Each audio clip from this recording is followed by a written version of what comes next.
Good morning, all, and welcome to this Taxi General Committee being held on the 25th of March 2021.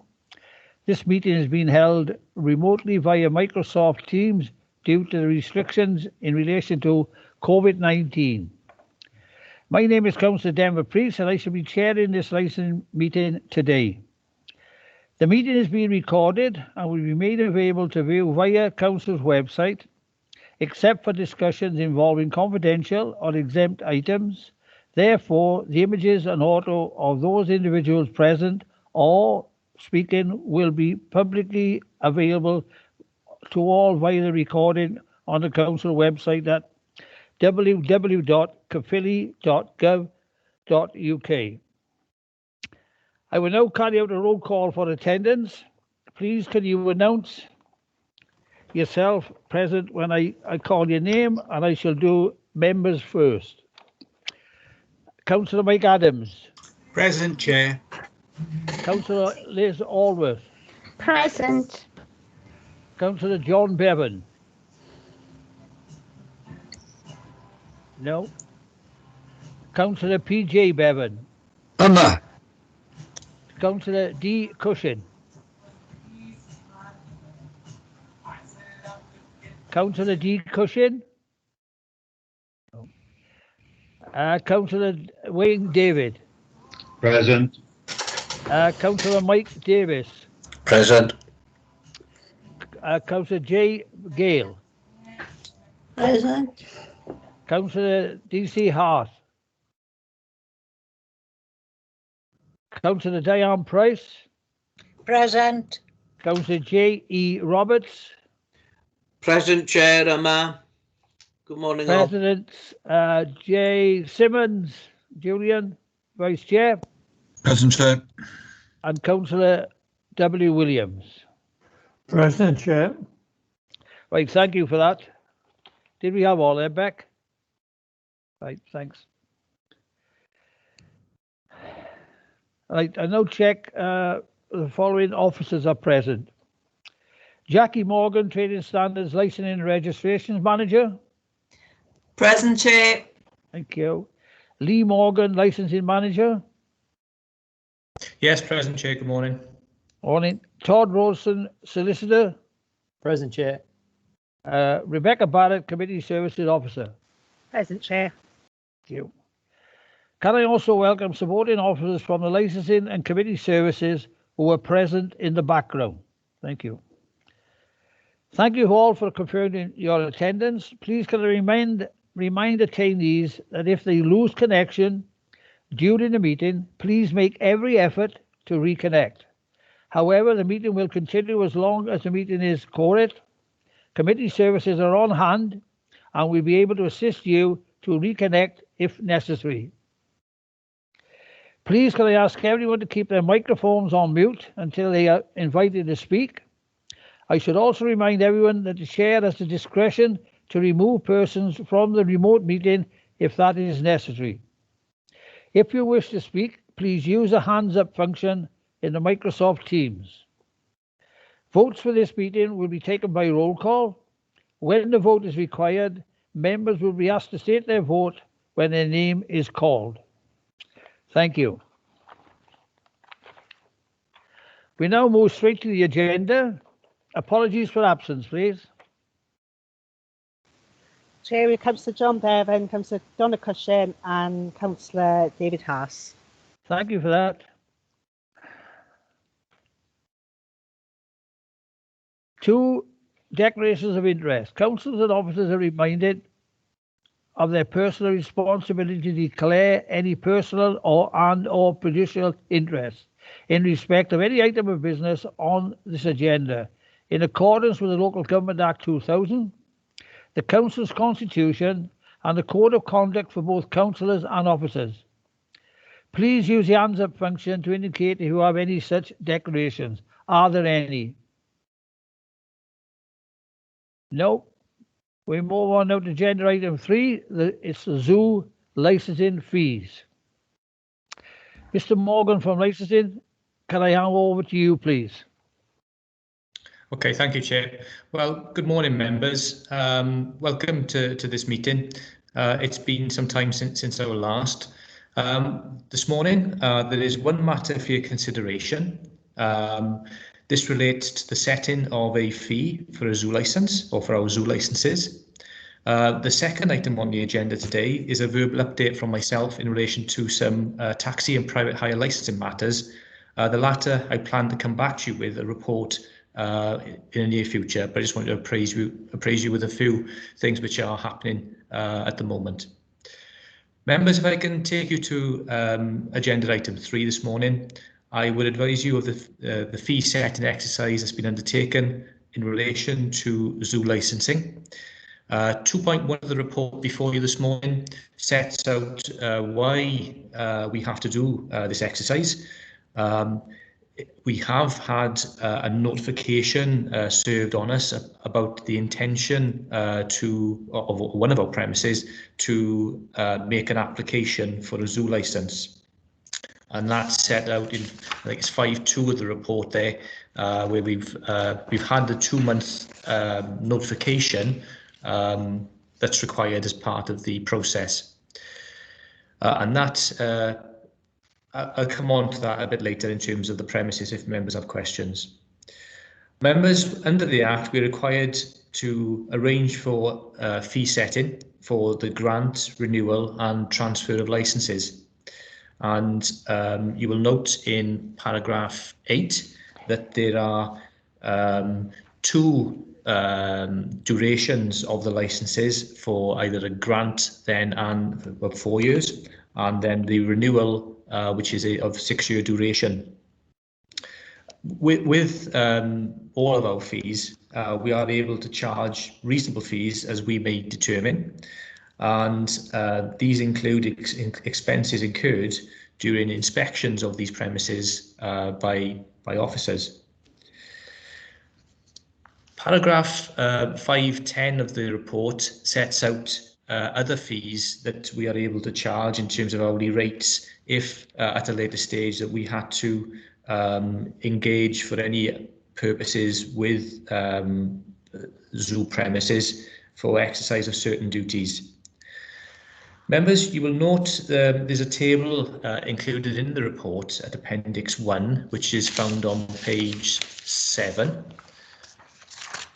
And that sets out the fee setting work, the exercise that was conducted, and then the figures shown in the report there would be the full cost recovery figures of the different license types, whether it's grant, renewal or transfer.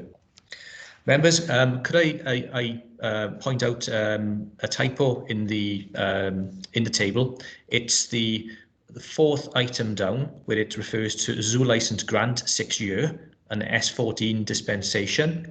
That should read, as opposed to grant, it should read renewal.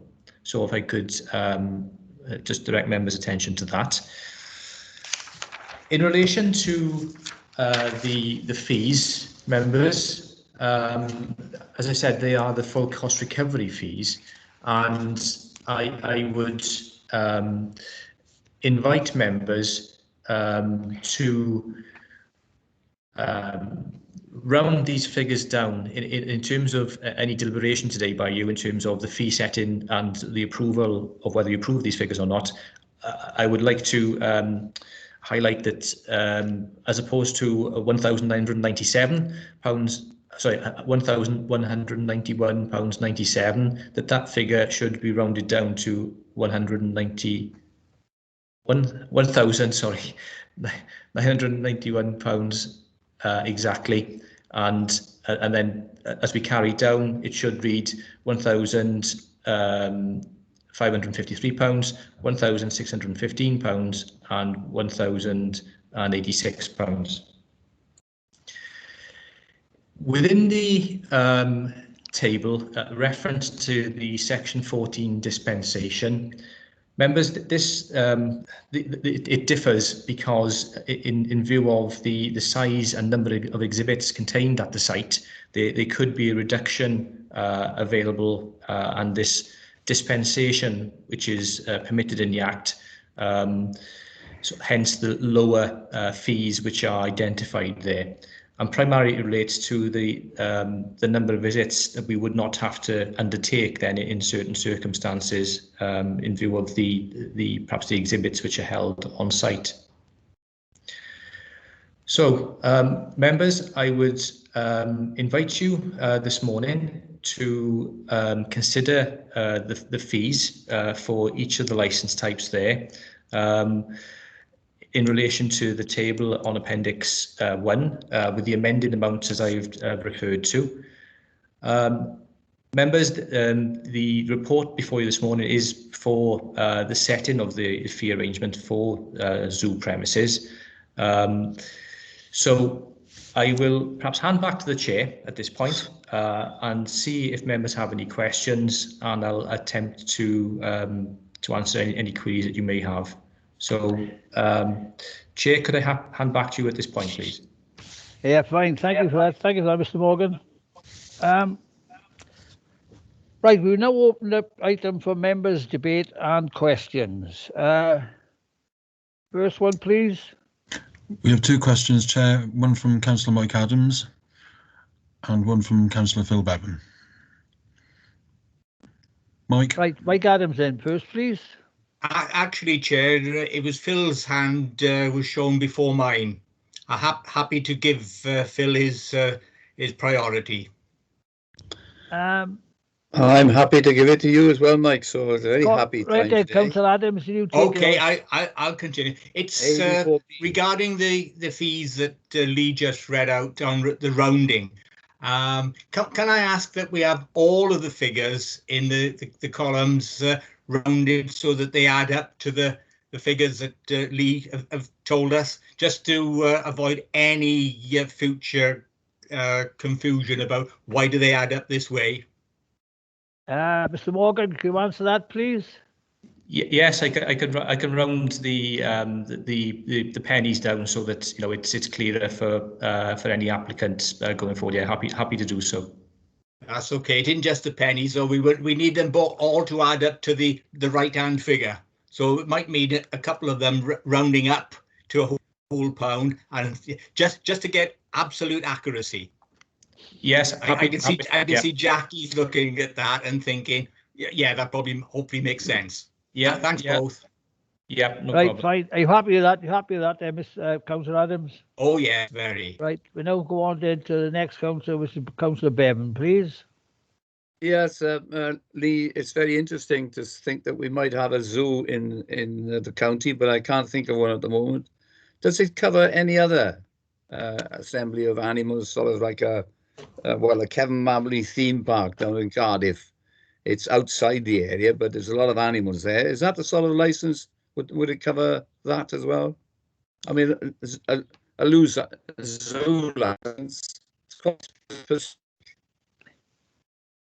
You were breaking up, Councillor Bevan. Oh, I am, all right.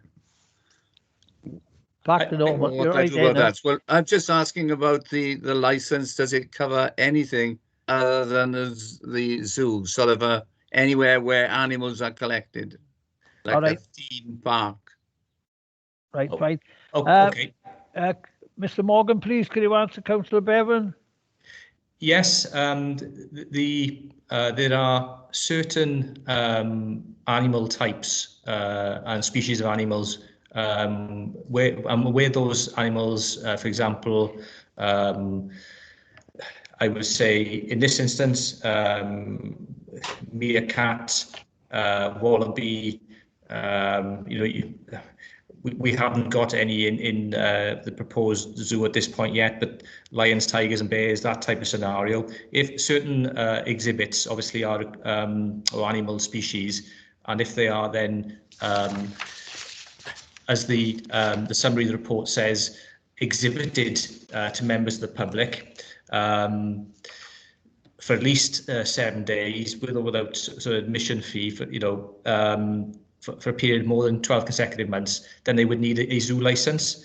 For some things, like you can have, say, petting parks or containing sort of perhaps guinea pigs, cattle, horses, there may be less requirements or perhaps no requirements for a license per se in those instances.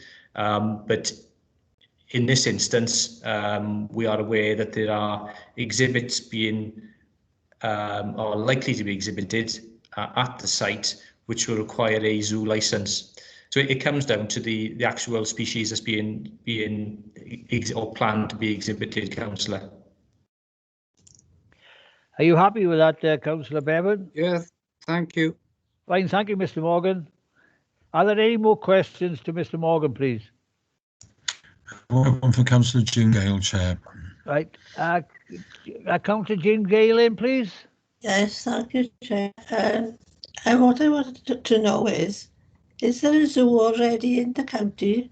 And if there is, where is it? Is that just the top closed because of your arms? Okay.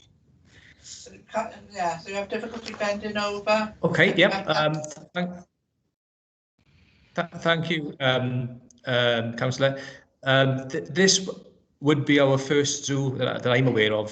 So since my sort of time within licensing team here, this is the first of this kind that we've been made aware of. It's the location for members interested. We've had the notification for. This information is in the public domain. It relates to Playworks The Meadows, which is off Gypsy Lane in Groeswen. So, which is basically like this. If to help, it's the top of Nankaru Hill. If that helps anybody any further in terms of the location. Okay, thank you for that. You happy with that, deal, Councillor Gale? Just want to know where it is. Yeah, fine. Thank you for that, Mr. Morgan. Are there any more questions now, of course, councillors in the debate? Just me, Chair, actually. Right, Julian, carry on. Thank you. Lee, could you just explain to me what S14 dispensation is? Explain it a bit more for me, please. Thank you. I'll try my best. It's where it would depend on perhaps the size of the premises and the total number of exhibits kept there, and perhaps the species of those exhibits would determine whether the premises could have this section 14 dispensation applied.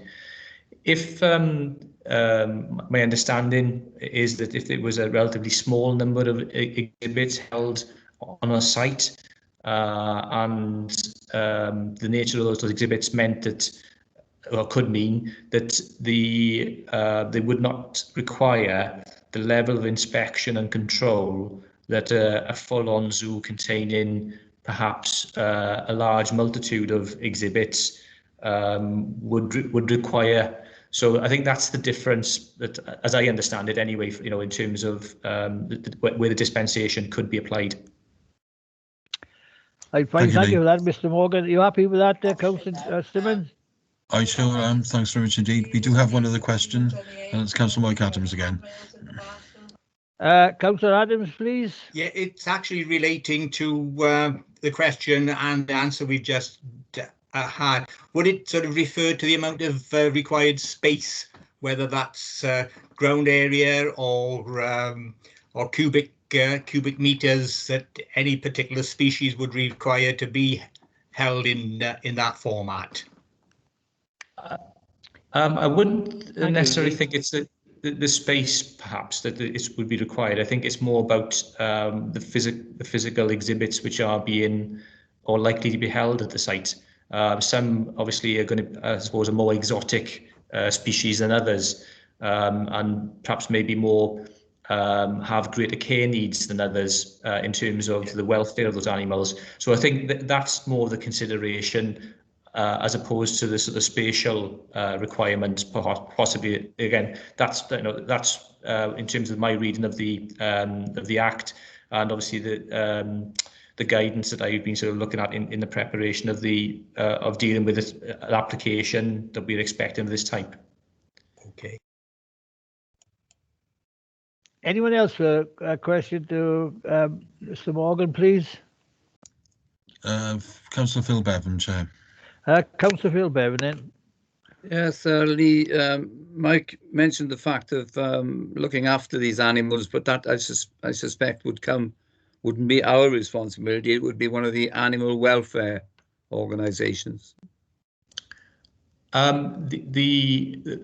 We will be required as the local authority to conduct regular inspection visits to the premises. So obviously the responsibility for first and foremost will be the site owner for the care of any animals exhibited as part of the zoo licence. As part of the inspection process, there will be a zoo inspector who conducts an initial inspection, and then dependent on going forward as to the nature of the premises and the type of exhibits there, that will determine then the frequency of our visits and then any further visits by the zoo inspectors that I referred to. So there will be a monitoring of the site done by both officer, but also with perhaps the expertise of the zoo inspectors that possibly officers may not necessarily have. Thank you for that, Mr. Morgan. Are you happy with that, Councillor Bevan?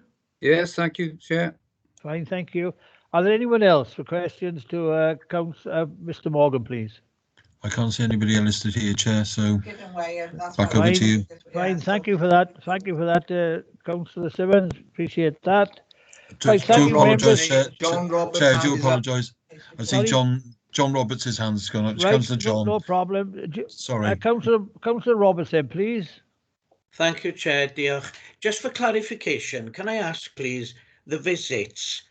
Would some of those visits be at the same time as a vet or a health inspector as well? So we carry on those visits with someone. Would we be doing that, or would one of our inspectors just be going in on an individual visit?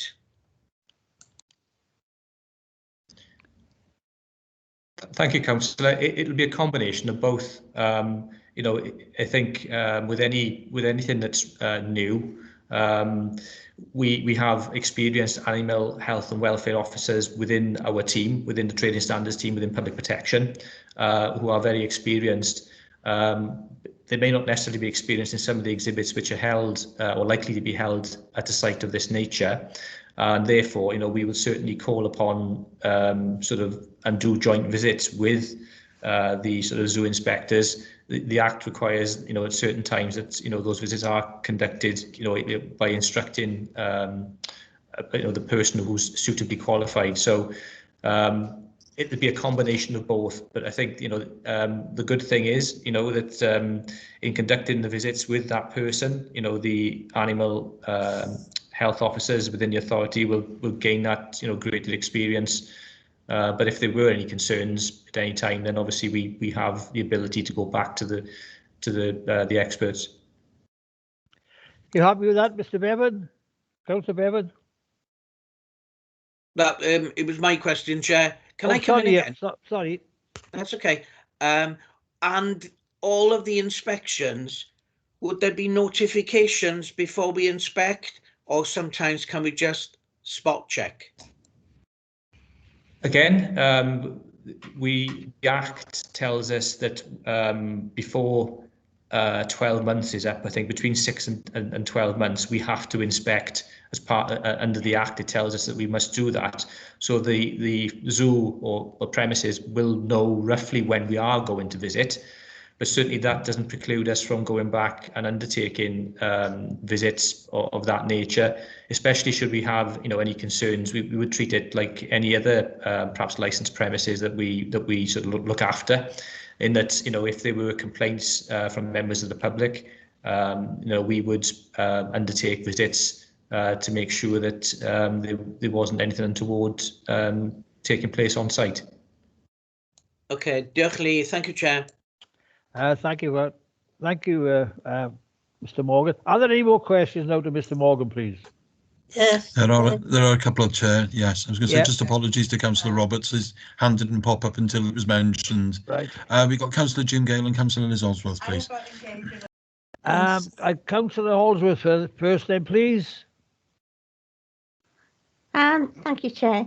Am I right in thinking that this proposed zoo is near Caerphilly Garden Centre?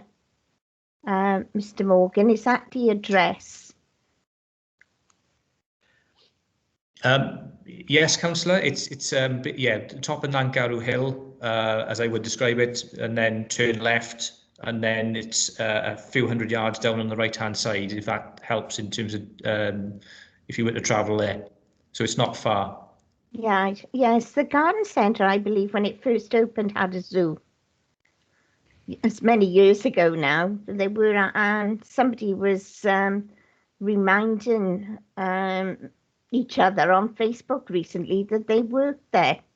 And I've got a vague recollection, I don't know whether Phil Bevan can remember, but there was some kind of animal exhibits on years ago.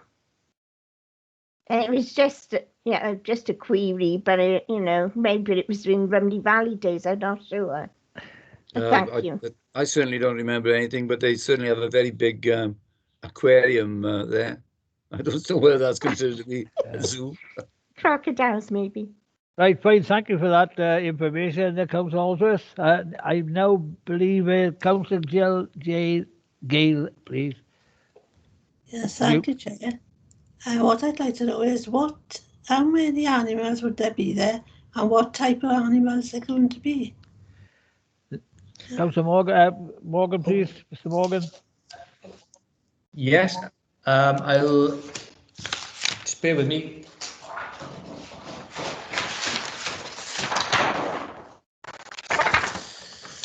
Thank you, Councillor.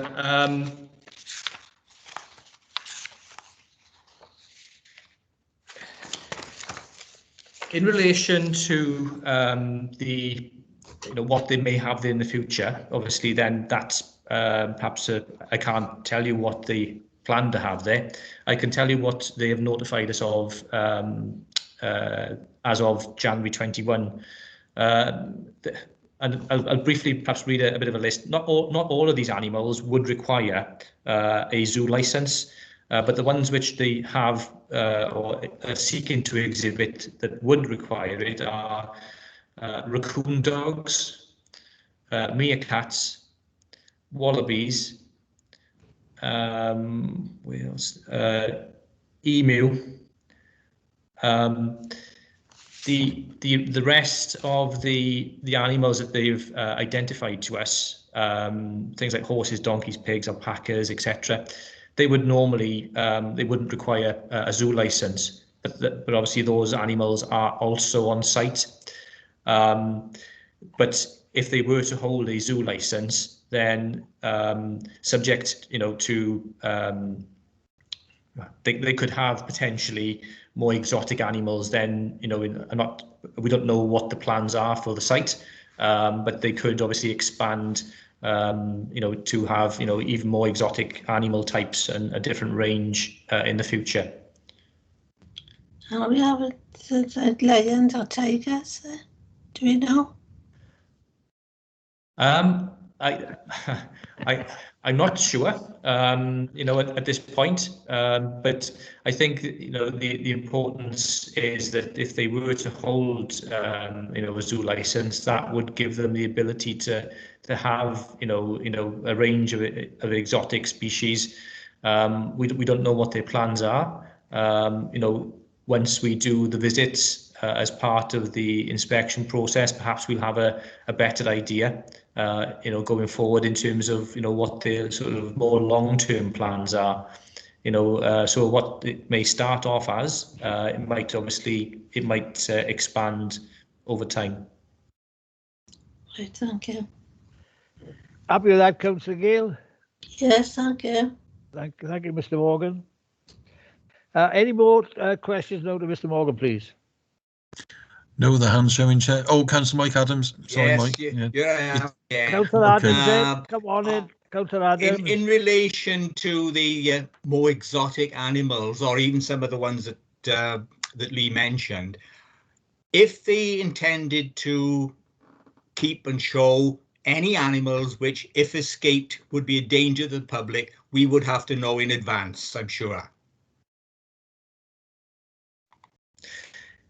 Is that a question? Yes, Is that a there question, are, there's Mr. certain Adam? conditions. Of course, it's a question. I wouldn't waste Lee's time without a question. You're asking Lee, have we got any idea of the procedure if an animal escapes, what we have to go into? Is that what you're saying? If they were intended to keep on show any animals which in the normal course of events would be determined to be a danger to the public, if they escaped, would we have to know in advance? Right, fine. Thank you, Councillor Adams. Right, Mr. Morgan, if you possibly help us there, please. I don't know if I can answer the question whether we'd have to know in advance if an animal escaped. I don't think that's possible for me to answer, but in terms of the premises, certain conditions can be attached to the licence where they are required to notify us of animal escape.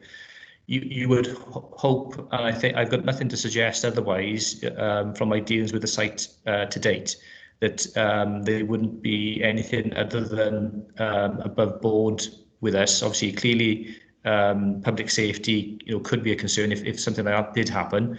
But I've had nothing to date in any dealings we've had to give me cause for concern about them not notifying us. And if I can sort of say that to you, Councillor. You happy with that, Councillor Adams? Well, the question was, if there was any list of the kind of animals they may be keeping, which in the normal course of events would be deemed possibly dangerous to the public if they escaped, would we have to know in advance? Okay, so we would expect them to provide us with details of anything like that which came to the site. We're working with the applicant, to make sure we've got those clear lines of communication open. As I said, we can impose conditions on the license, and we would, or we should know in terms of their stock list, for anything that comes into the site. So they've provided us with the stock list as of January. So they've complied there, and I'm sure that obviously they will notify us of any change to stock levels as we go forward. Okay, thank you very much, Lee. I mean, you did mention raccoons, and I don't think we'd want any escaped raccoons running about after people's pets. Okay, thanks. Right, happy with that, Councillor Adams. Thank you for that, Mr. Morgan. Are there any more questions now to Mr. Morgan, please? I don't have anything on my list this time, Chair, so thank you. Fine, thank you for that, Councillor Simmons. Thank you, members, for your comments and questions. The recommendation on page 1 of the pack. On page 1 of the pack is 3.1. Is someone prepared to move the recommendation, please? Yeah, I move, Chair. That's Councillor Adams, I believe. Yeah. Thank you. A second, Chair. Can someone second? Yeah. Councillor Williams, second, Chair. Councillor Williams, thank you. Now we'll have a roll call for each member alphabetically for the recommendation 3.1 and asking them to state for, against, or abstain. Lee Morgan's got his hand up, Chair. Yep.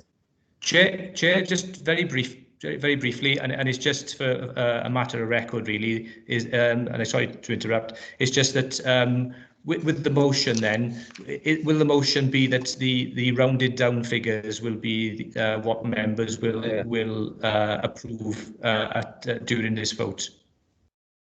Yes, of course, Lee and Chair. Yeah.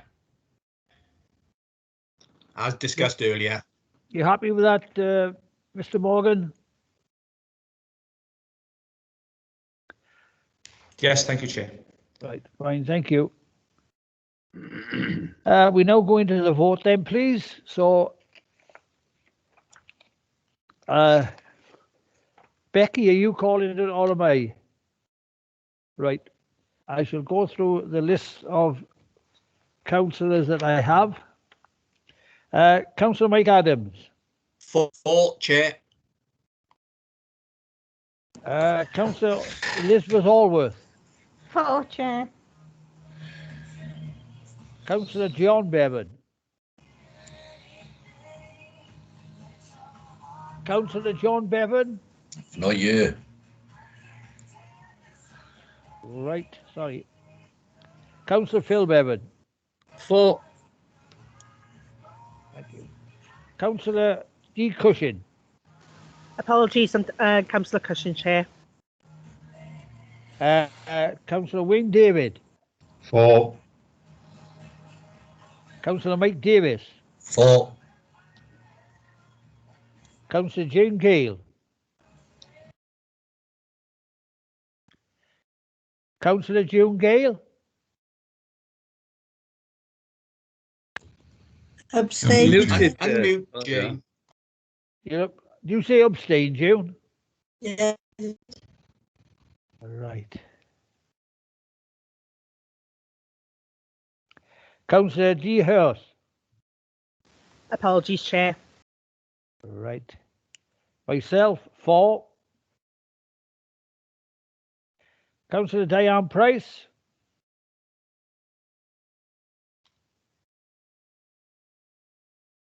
Councillor Diane Price. Sorry, Chair, I said 4, and you're looking very handsome this morning. Thank you. You had my tie press when I came here.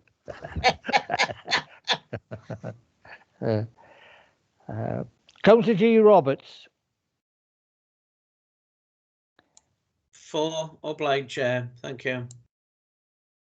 Councillor Julian Simmons. Right. For Chair. And Councillor Walter Williams. For, Chair. Thank you.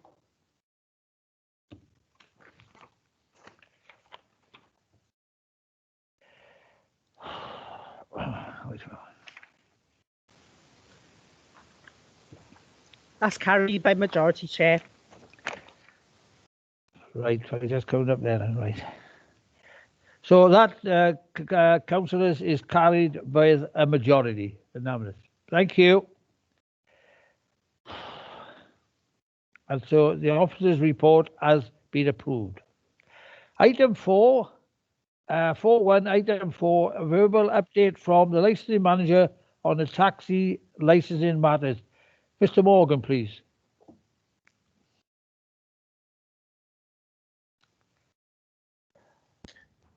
Thank you, Chair. Members, it's an ideal opportunity, if I may, just to take up a few minutes of your time, just to brief you verbally at this point with some matters which are on the immediate horizon, I suppose, in relation to taxi and private hire licensing in this borough, and but will also apply across Wales and also England. Members, these are matters which I intend to bring written reports before you, either for your information or for your approval in relation to any amendments to any existing policies that we have in Caerphilly at the moment. Members, before I do so, I would also like to make you aware of a recent sort of staffing change within the licensing team. You may be aware that Julie Lloyd has moved to community services for a period of 6 months, in which time Sandra Lewis-Williams from my team will act up as the senior licensing officer, and you are likely to see Sandra at future committee hearings, especially the sub committees, and our next one on I think it's the 15th of April. Members, the other matters that I'd like to draw your attention to relate to, firstly, electric vehicles. And you may be aware of a drive, pardon the pun, towards a green fleet and zero emissions by 2028, which is the Welsh Government hope for such vehicles in the area.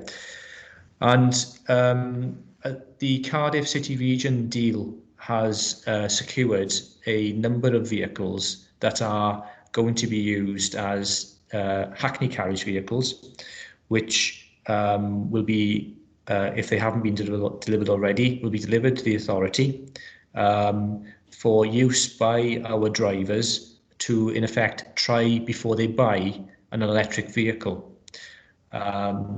These are matters which we have informed our trade about.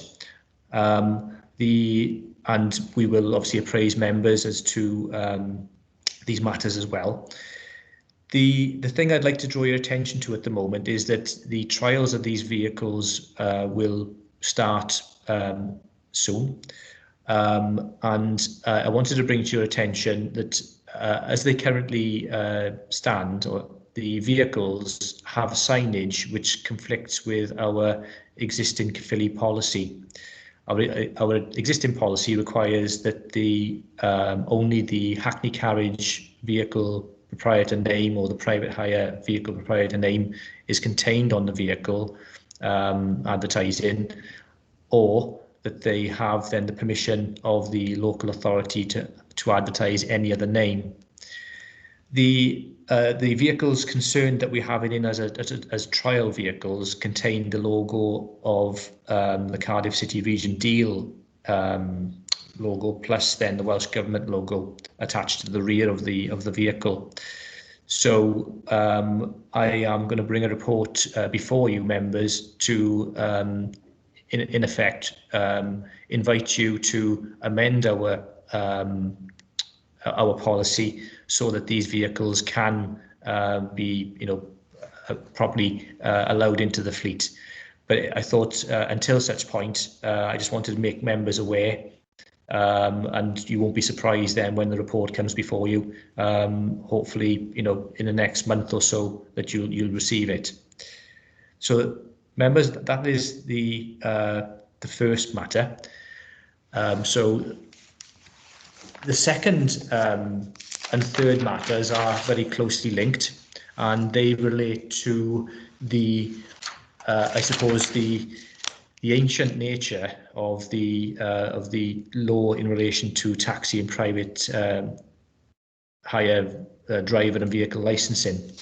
I think it's recognised it's long overdue, a bit of a refresh, and both the Department for Transport and Welsh Government are undertaking some work, and that work involves statutory guidance or guidance provided to us as licensing authorities for us to adopt some matters into our existing policies.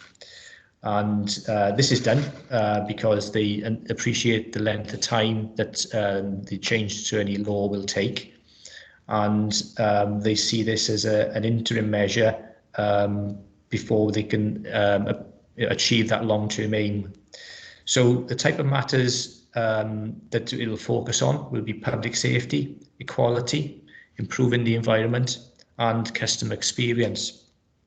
And what essentially this means, members, is that there will be 2 guides which have been circulated, and I plan to circulate these to you after the meeting today for your attention, but will require a number of changes to our policies.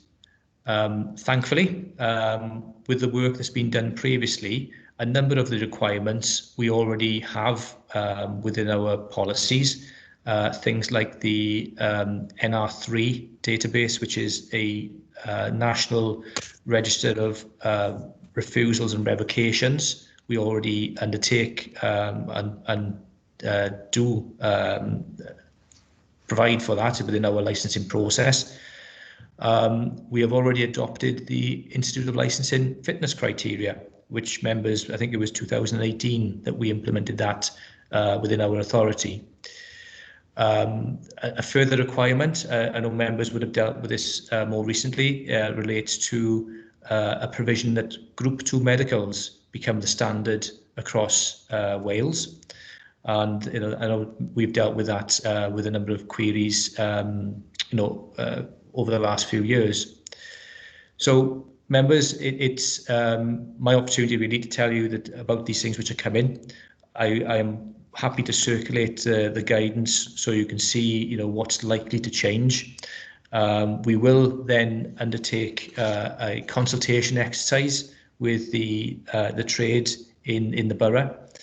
The Taxi Association, I have already advised of these changes at the recent meeting, so they're aware of the potential changes that's coming down the tracks. And some of these matters I may have mentioned, when I've spoken to the chair and vice, over the past few months. So I know it's nothing physical for you to see at the moment, but I just wanted to take the opportunity to appraise you of what's coming, and to confirm to you that you will be seeing these reports in due course over the next few months. So members, I'm happy to take any questions at this point from yourselves. Thank you, Mr. Morgan. I will take questions, but I want members to realise that this is an update of Mr. Morgan. So members, any questions for Mr. Morgan, please? Chair, we have 3 questions. We have one from Councillor Phil Bevan, Walter Williams and Councillor Mike Adams. We'll take, keep it in order we've had all along. Mike Adams first, please. I hate being a queue jumper, Chair, but okay, it was just a question to Lee. I'm sure when he's able to bring us this information in its written format so we can properly go through it, most of these, if not all of them, will then have to be our recommendation for council in full to adopt. Not for council, councillor, but for you as a committee, for the Taxi and General Committee, you will be invited to amend our policies for taxi and private hire vehicle licensing. Okay, and you don't need any temporary approval of us for you to work towards this in any way, if that was available to us to give anyway. I think I'm satisfied this morning that I've appraised you of what's coming down the tracks, and okay, I aim to get the reports to you. Yeah. Okay. Thanks very much, Lee. Thank you, Councillor Bevan, please. Cheers. Yeah, Lee. You mentioned the new Group 2 medical requirements. It did affect quite a number of the older taxi drivers. I'm wondering whether that was resolved at all. It's just I can't remember whether we resolved that or not.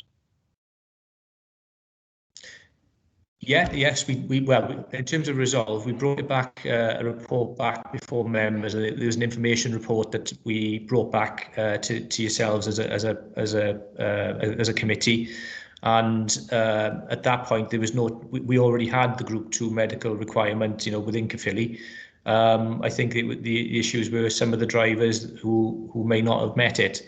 But the plans for that's been proposed basically puts the rest of Wales on a par with us. There were a number of authorities which didn't have the Group 2 requirement, and this will now require them to move to Group 2 like we already have. So the requirements possibly are a little bit more stringent in so much as they will now require the driver to get the GP, either their GP or the medical records, or someone to confirm that they have full access to their medical records. So there's not a lot of change in terms of Group 2 for us. This is seen as one of the I guess 4 priority areas that the rest of Wales will be and us will be required to hit. And 3 out of the 4 we're already undertaking, which is quite positive, I think. Thank you for that, Mr. Morgan. Are there any more questions? Walter, is it? That's right, yeah. Yes. Thank you, Chair. My question is regarding the logo. Would Caerphilly Borough's name be involved in that logo anyway? Because if it's just going to be City Deal and Welsh Government, perhaps people would think we had nothing to do with it, So we'd have to try to make sure that Caerphilly's Borough's name is there somewhere, so we get credit for trying to go as green as we can. At the moment, the vehicles, I suppose we don't have much say in terms of how the vehicles are presented to us as the local authority.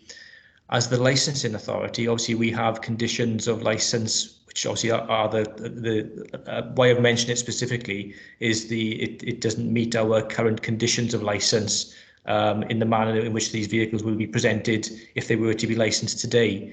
So I think there's in terms of Caerphilly's logo, people will understand it's a licensed taxi in Caerphilly because it'll have a Caerphilly logo plate affixed to the rear, and it'll have all the normal signage our taxis have. So there will be recognition, I suppose, but not necessarily affixed or painted on the rear of the vehicle. So they'll know that Caerphilly is involved in it, but not necessarily. We won't have any advertising painted on, but certainly our plates are affixed to it.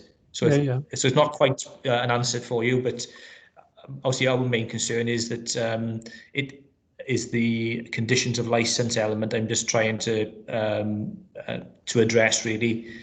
But the taxi trades, I have emailed the 400 plus drivers we have, operators and vehicle proprietors, to make them aware of the scheme.